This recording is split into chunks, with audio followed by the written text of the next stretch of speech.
What's going on YouTube, Andrew here, and for this video we are doing yet another review in the Crunchyroll review series. In this one we are dealing with the Tokugawa shogunate in the Bakumatsu era. Yes, we are going to Bakumatsu Rock tonight. Now, this series is an interesting one because A, it's of a, quote, historical time period, and B, because it's another music anime. This is actually the second that we will have covered. The third one, Yudapri, comes up later this year. Matter of fact, towards the end of this year. And there's big news about that series, actually, which we'll get to in another video, maybe later tonight. But in this one, the lead character is played by Kishou Taniyama, who in Yudapri played Natsuki, and also in La Coda de Oro, he played Len Sukamore. So, there's some connections there. We've also had the voice actors for Reiji Kotobuki, Ranmaru of Quartet Knight from Yudapri, also Kensho Ono from my number one all-time anime, and that is Kuroko Basketball, appeared in this series. He actually plays Okita Soji, one of the members of the Shinsengumi, and that is actually part of the story. The deal is that in this time period, the Bakumatsu era, the only music that was allowed had to be performed by government-approved pop idols. In this case, the Shinsengumi. Okita Soji and Hijikata, I forget his last name around, were the two approved members, and they were like the top idols at the time. They worked for a man named E. He was like the minister and the leader of the group.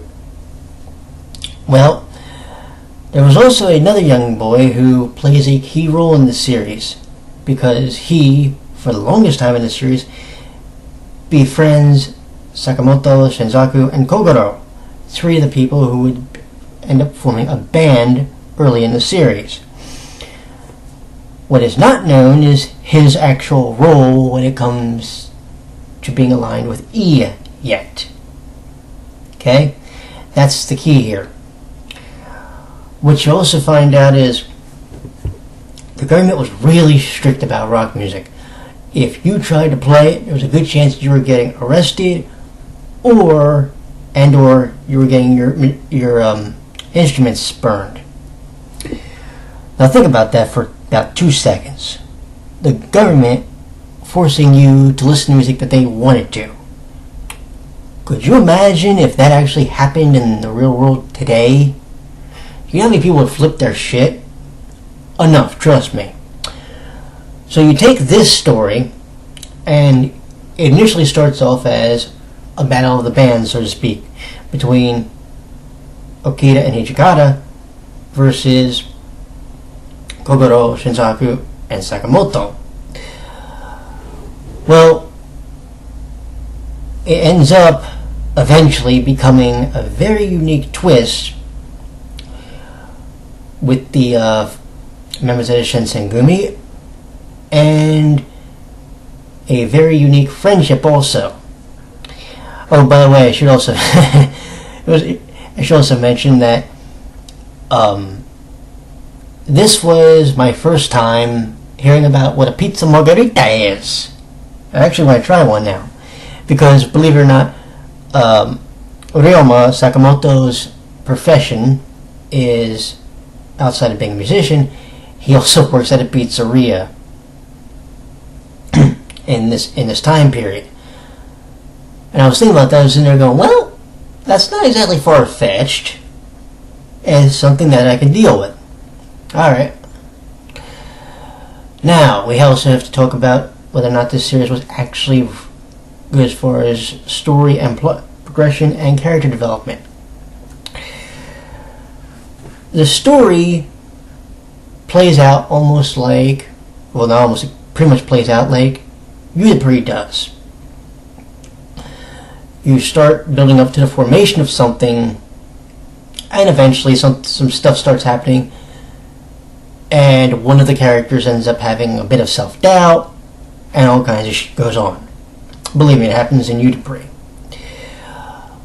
Well, or some other obstacle. Well, that happens here, but it wasn't like, okay, yeah, you knew it was going to happen, but at the same time,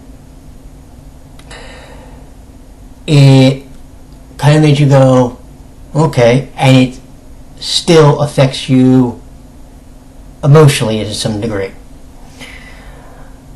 Now, this is based off of a PSP game of the same name, so there were characters that were brought in from the first game. There is going to be a second one, by the way, from what I understand. Here's the thing, right? Three of the characters are called the Dark Cherries. They are members of the underworld. Okay. Ask anybody that knows me, and they will tell you that I hate characters that are, how do I put this? I hate characters that are ditzy, clumsy, bumblehead. I just do. Especially if they're females. I prefer a female to be a strong, independent character. I do. I like mine who has the brains and not necessarily a full sweater.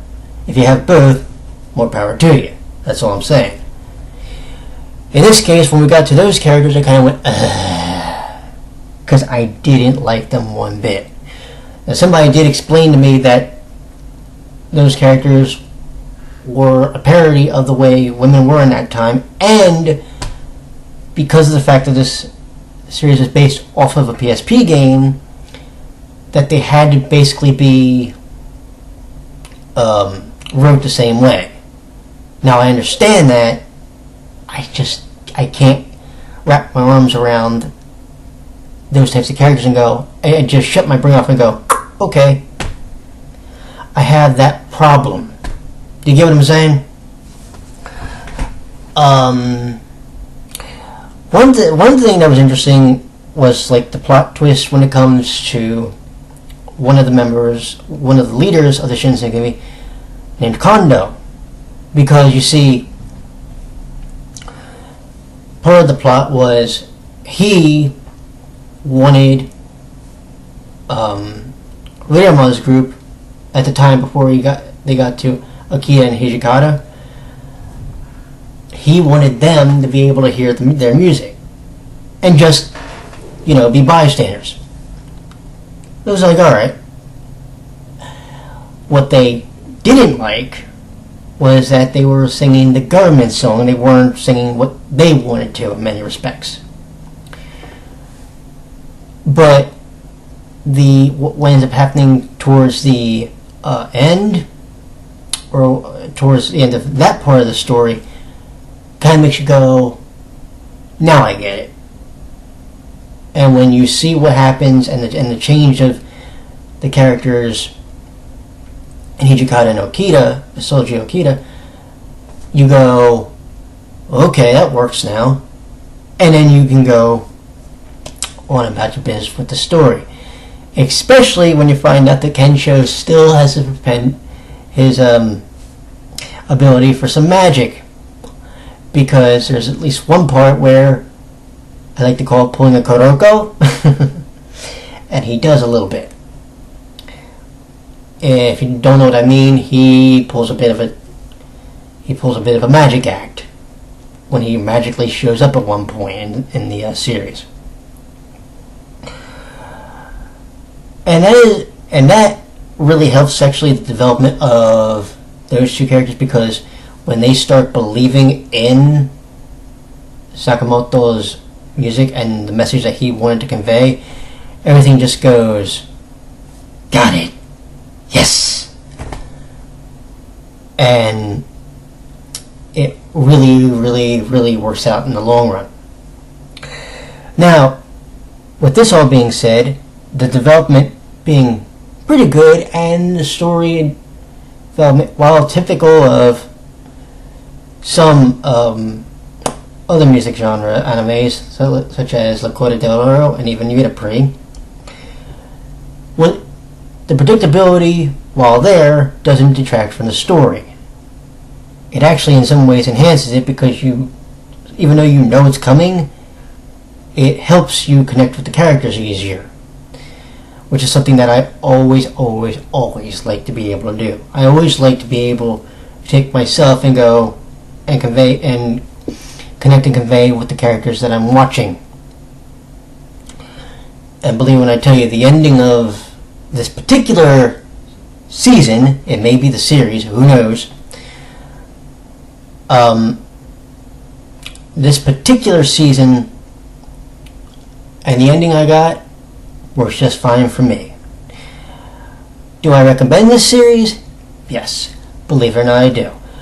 The animation, while it may not be to the level of, say, a Love Stage, which we reviewed last Wednesday, or even a Yuta Pri or Black Butler, it's actually really, really good. I will say this. Was I a huge fan of the animation in this series? No. That I don't know why, but for whatever reason, when I was looking at the animation, I was like, But there was enough plot development, story development, and there was enough character development that made me be able to go, okay, and I was able to make the connection with those characters that the animation did, that I could just, the animation wasn't a complete deal breaker for me. Originally, when I did the first impressions, I said, give this a pass. I actually have to take that back now, because this actually is a really well done series. It may fall into the typical music genre anime trap of being predictable, like say with Yuta Pri or La Corda, but that's fine. In this type of genre, predictability is okay. It's almost okay, and I can almost accept it with anime games,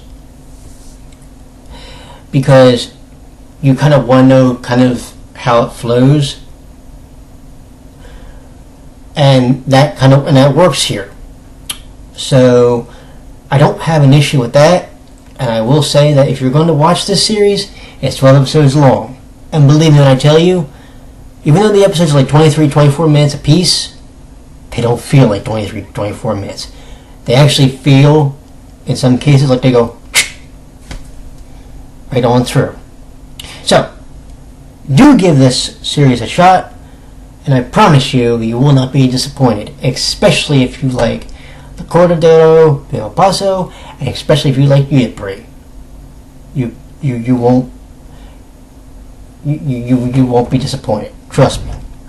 Anywho, you take care. I may be back with another video in a little bit, because we have to talk about Yuta Pri, and some big news that came out about it coming up in a bit. You all take care, and I will see you then. Bye bye.